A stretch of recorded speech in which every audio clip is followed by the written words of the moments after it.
Hi అండి. Welcome back to our channel. ఈరోజు మన వీడియోలో స్పెషల్ రెసిపీ ఏంటంటే, రెస్టారెంట్ వాళ్ళని అడిగి మరీ తెలుసుకొని నేను మీతో షేర్ చేసుకుంటున్న సీక్రెట్ దోస రెసిపీ అండి.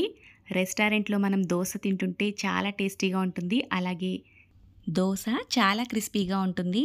సో, మనం ఇంట్లో దోస వేసుకుంటే అయితే సాఫ్ట్‌గానే వచ్చేస్తుంది. క్రిస్పీగా ఉంటే గనక టేస్ట్ బావుండదు. దోస టేస్టీగా, క్రిస్పీగా రావాలంటే వీడియో మొత్తం చూసేయండి. ముందుగా ఒక గిన్నె తీసుకొని ఇందులోకి 3 కప్పుల వరకు బియ్యాన్ని వేసుకుందాం. ఇవి రేషన్ బియ్యం అండి. మనం ఇంట్లో వాడుకునే బియ్యాన్ని కూడా మీరు దోసకి వాడుకోవచ్చు. మనం ఏ కప్పుతో అయితే బియ్యాన్ని కొలుచుకున్నామో అదే కప్పుతో ఒక కప్పు మినపగుళ్ళను వేసుకుందాం.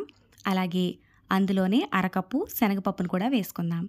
2 టేబుల్ స్పూన్ల మెంతులు, 2 టేబుల్ స్పూన్ల సగ్గుబియ్యం వేసుకుని వీటన్నిటిని శుభ్రంగా 4, 5 సార్లు బాగా వాష్ చేసుకుని మునిగే వరకు నీళ్లు వేసుకుని మూత పెట్టేసి 5 నుంచి 6 గంటల వరకు వీటన్నిటిని నానబెట్టుకోవాలండి. సో, ఇక్కడ చక్కగా నానిపోయాయి కదా! ఇప్పుడు వీటన్నిటిని మిక్సీ జార్లోకి వేసుకొని మెత్తగా మిక్సీ పట్టుకోవాలి. ఈలోగా ఒక అరకప్పు వరకు అటుకుల్ని తీసుకుని వీటిని కొద్దిగా తడుపుకుంటే చాలండి, వెంటనే సాఫ్ట్గా అయిపోతాయి. మనం నానబెట్టుకున్న పప్పులతో పాటు ఈ అటుకులను కూడా వేసుకుని మెత్తగా మిక్సీ పట్టుకుని బౌల్లోకి తీసుకుందాం. ఇలా మెత్తగా రుబ్బుకున్న దోసల పిండిని ఒకసారి అంతా కలిసేటట్టుగా బాగా మిక్స్ చేసుకుని ఒక నైట్ అంతా ఈ పిండిని అలాగే పులవనివ్వాలండి. సో, ఇలా మార్నింగ్ నాకు పిండి ఇలా రెడీ అయిపోయింది. ఇందులో మనం టేస్ట్కి తగ్గట్టుగా సాల్ట్ వేసుకుని ఒకసారి అంతా కలిసేలా బాగా కలుపుకుందాం. ఇక్కడ పిండి కొంచెం గట్టిగా అనిపిస్తే వాటర్ వేసి కలుపుకుంటున్నానండి. సో, మనం దోస వేసుకునే పిండి ఎలా ఉంటుందో అలాగే ఇలా జారుడుగా కలుపుకోవాలి. మరీ ఎక్కువగా కూడా కలిపేసుకున్న మధ్యలో ఈ వీడియోలో చూపిస్తున్నట్లుగా ఇక్కడ ఎయిర్ గ్యాప్స్ ఉన్నాయి కదా, ఇవన్నీ పోతాయండి.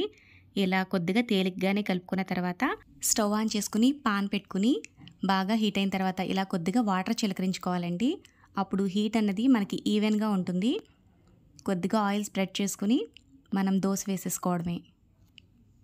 సో, ఇలా ఒక పక్కన ఎర్రగా కాలిన తర్వాత ఫోల్డ్ చేసుకుంటే ఇలా క్రిస్పీగా రెస్టారెంట్ స్టైల్లో దోస అయితే మనకి వచ్చేసింది.